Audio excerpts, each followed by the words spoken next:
December the 28th today, and you probably realise it's not the weather that normal people would be sat at the little bistro table on the backyard supping coffee. Well, I haven't got a coffee at the moment. That's my next job after sorting out this little video, but sitting at a small table like this brings back memories of many happy holidays in the Mediterranean, and we could do with some Mediterranean warmth in this part of Nottinghamshire. Not likely to get it meteorologically though, so perhaps we should get some Mediterranean warmth on a Lepidoptera basis.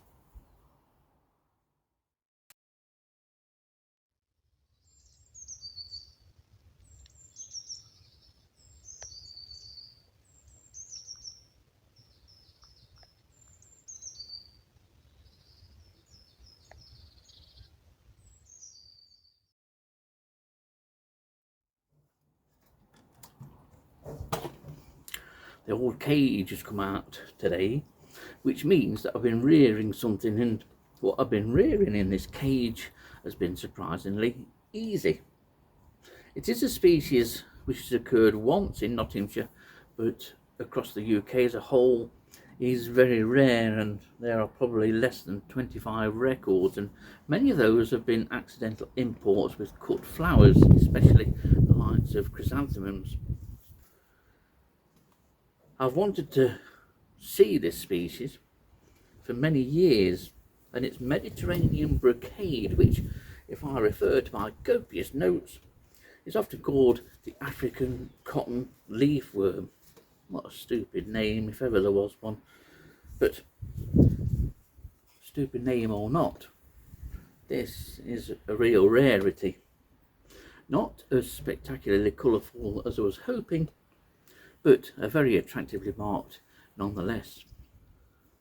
And here's 3 Mediterranean brocades. It's a moth which I've wanted to see for many years, especially after Nottinghamshire got its first and only record, surprisingly, on October the 19th 2014, and more about the occurrences of the record in a minute or two. But these are very attractively marked. The ground colour on all the specimens that I've hatched out so far tend to be this dull, various shades of greys and browns, but as you can see on some, the veins are highlighted with a creamy white markings. They are quite beautiful, although many may find these rather disappointing, but some specimens can have a violet hue to the ground coloration of the forewings. The hind wings are completely white from what I've seen, but as yet none of the ones that have hatched, and I've got about 10 out at the moment, none have shown that quite beautiful, apparently, violet hue to the wings. But there are various shades of greys and browns, as I've mentioned, and darker markings of black dashes and brown and almost grey dashes. But it's very nice.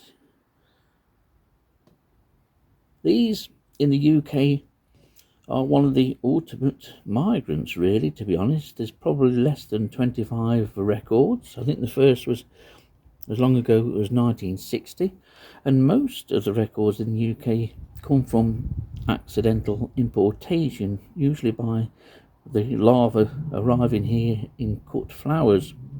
Chrysanthemums are always worth checking for the larvae of these, and I was able to obtain some livestock which proved very easy to rear. Absolutely no problem with these at all, but quite a beautiful look. As I mentioned, Nottinghamshire has one record. I don't know if any of the other UK Midland counties have recorded this moth.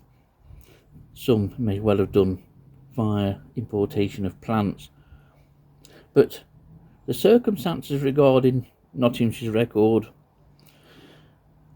are, to some people, slightly dubious. At least they were, unless they've changed their minds. And the reason for that is that one was attracted to a light trap operated by a recorder in the very north of the county. Potentially, yes, that's fine, and I don't think anyone would disagree with it really, although 2014 wasn't the best of years, if I remember right, for migrant activity. But the observer, after having trapped one of these, or this might be the other way around, I can't remember exactly which, then went to check some ivy and also found another very, very rare migrant, and in fact a first for Nottinghamshire, in the form of a cosmopolitan. Now, had they been on different nights, separated by a few days or so, then maybe things might seem a little different. But a few of us, alarm bells rang a little bit, and if, I must state here, if I'd recorded both these moths, Mediterranean brocade and cosmopolitan, within an hour or so of each other on the same night, both being very rare migrants to the UK anyway, and exceptionally rare, and indeed a county first for Nottinghamshire, I would expect my records to be quizzed and looked on doubtfully by the county recorder and other regular moth trappers in the county. Both records were accepted, and that's fine, but for a single observer to find two such rare moths within the same vicinity on a night which I don't think was good for migrants. 2014, I'm sure it wasn't brilliant for migrants anyway, but it's just the circumstances. Same observer, two extremely rare moths, both firsts for the county, both rare migrants. But when photographed the next day, the cosmopolitan, if I remember right, was already dead, and the Mediterranean brocade was virtually dead. It might have been the other way round. And that's what bugs me. I've seen photos of the two specimens, and to be honest, it looks as though they'd been in a museum for 30 or 40 years by the photographs.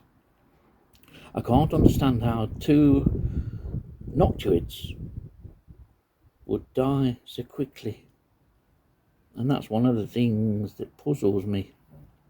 Maybe it just was amazing fortune for the observer.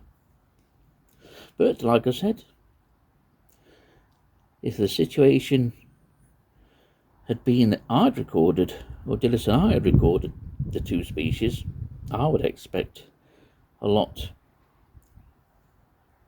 of doubt from the county's moth trappers. But needless to say, Mediterranean brocade is now on the Nottinghamshire list, and that's the main reason why I wanted to rear these when I had the opportunity to buy some livestock, purely to illustrate it on the website, but also to see this beautifully marked moth for myself.